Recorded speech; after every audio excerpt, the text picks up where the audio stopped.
Let's have a look at this hormone question, namely FSH. The FSH test is sometimes used to determine the cause of infertility in females. The levels of FSH usually indicate the number of follicles in the ovaries. The number of follicles are low, or if it's low, the follicles are low or depleted, the pituitary gland will secrete more FSH. Oh, this is important. So, if you have a low number of follicles, then the pituitary gland will secrete more FSH. So if they measure the levels of the FSH, they will be able to know how many follicles there are. Right, if it's high, then there's not a lot of follicles. If it's low, then there's enough follicles. An investigation was conducted to compare the average FSH levels in 4 different age groups. So they were looking at FSH levels and age groups. Right. The procedure was done as follows. 1,000 females were asked to participate. Look at this part that they added here. 250 in each of the 4 age groups. So they divided them in 4 age groups, right? So it's not the same. The groups are not the same. So our sample size is not 1,000. It's actually 250 because we have different groups here. The females were all healthy and not using any hormone-based contraceptives. Remember, this is what's kept the same. So that's validity. Their blood FSH levels were measured on day 3, also basically validity, of the menstrual cycle for 5 cycles, which means they repeated this 5 times, 5 cycles. The average FSH levels in their blood were calculated per age group. And then here's the results. You can see here's our age groups from young to old. And the average FSH levels, can you see it's increasing? Right, it's 7. But yeah, at 41 to 50 years old, they have a high average FSH level. And if we read this part here, it says more FSH will be secreted if your number of follicles are low. So that tells me that this age group doesn't have a lot of follicles. But anyhow, that's now deducting from all this and reading my information. Can you see how it helps just to read your information?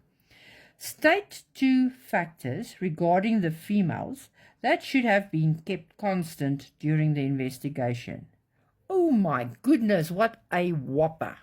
This is a whopper, people. But anyhow, just stay calm, don't panic. Right, let's think. What will now influence our FSH levels? That's how you have to think. Because remember, that's what they're now measuring. So what will influence our FSH levels? Think of things that can maybe influence it. Firstly, they must not become pregnant. If they become pregnant, our FSH levels will go down in any case, isn't it? Because immediately when you get pregnant, the progesterone levels will go up, and that will inhibit your FSH levels. Follicle stimulating hormone will not be secreted anymore. So they mustn't become pregnant. Another thing that can maybe have an influence is diet, what they drink, what they eat, They must have regular menstrual cycles, because look, there's 5 cycles. Now, if this one is snip one, skip one, it's going to be a problem. So they have to be regular menstrual cycles. Yeah, this is a difficult one. I have to agree or admit that this 2 marks, kudos for the ones who got it right, because it's really thinking. But it doesn't mean now you give up and run away. No, we go on. State 2 ways in which the reliability, that's something we all know, of the results was ensured. Now, if they say was, it means what did they do? Not what can they do. What did they do? Right. So what did they do? Let's see. Firstly, they look at sample size, ne? And remember I said you can't use this because they divided them 250 and each group is different.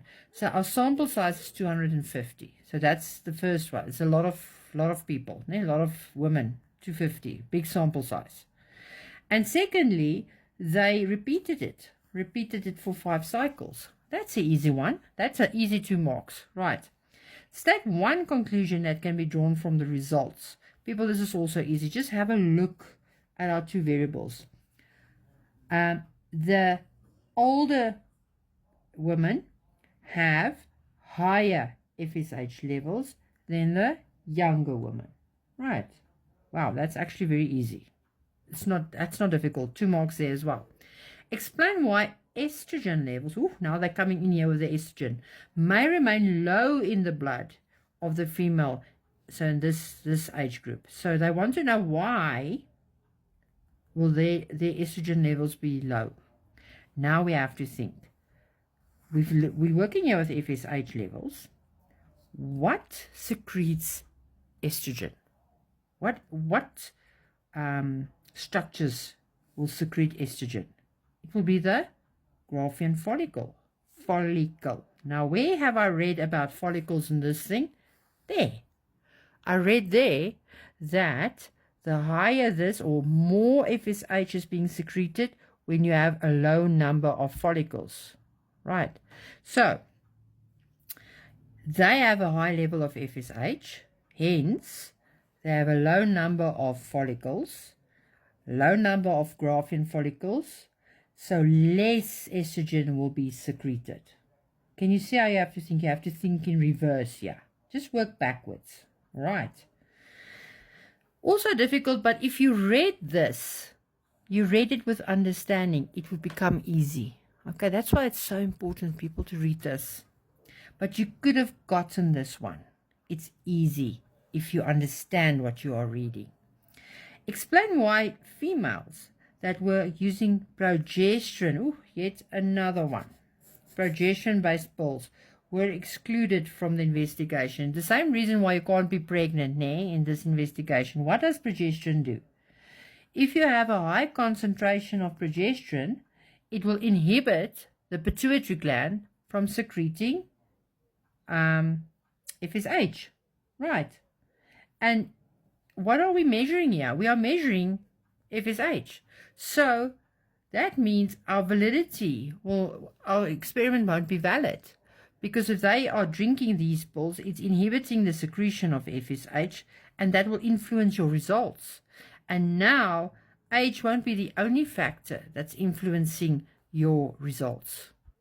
The progesterone pills will do that. So that's why they cannot drink it. So there's 3 marks here. So what you say firstly is a high concentration, because that's what base pills will give you. A high concentration of progesterone will inhibit your pituitary gland from secreting the FSH. And what will be the effect of this? The effect of this will be your validity will decrease in your practical investigation.